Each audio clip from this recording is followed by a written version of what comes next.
Hello everyone, आज हम start करेंगे क्लास 10 एक्सरसाइज 5.3 का question number 8। Find the sum of first 51 terms of an AP. Question number 8 में बोला गया है कि किसी एपी की 51 टर्म का सम हमने फाइंड आउट करना है whose second and third terms are 14 and 18 respectively.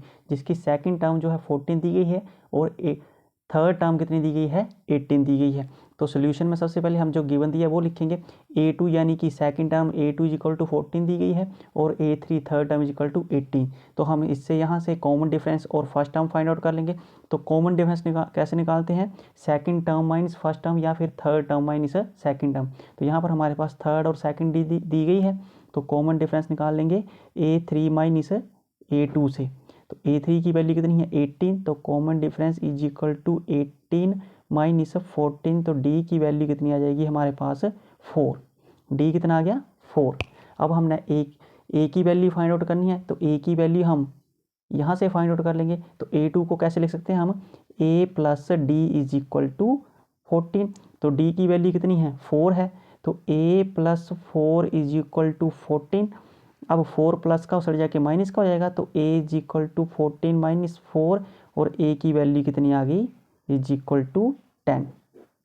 First term and common difference आ गया हमारे पास। अब हमें क्या बोला गया है, 51 टर्म का सम फाइंड आउट करने के लिए। तो हम सम का फॉर्मूला लगाएंगे, Sn is equal to simple formula n/2 bracket में 2a plus bracket n minus 1 into D. क्योंकि यहाँ पर हमारे पास लास्ट टर्म नहीं दी गई है, तो यहाँ पर हम लेंथी फॉर्मूला यूज़ करेंगे। तो n की वैल्यू यानी कि 51 टर्म्स का बोला गया है। तो S51 is equal to 51 divided by 2 bracket में 2 इंटू ए की वैल्यू कितनी है, फाइंड आउट की है 10 प्लस n की वैल्यू 51 माइनस 1 और d कितना फाइंड आउट किया हमने, 4।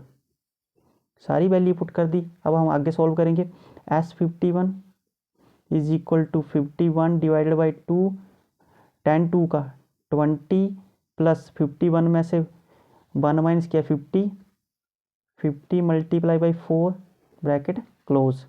आगे सॉल्व करेंगे। S51 is equal to 51 divided by 2 bracket में 20 प्लस 5 4 का 20 और साथ में 0, 54 का 200।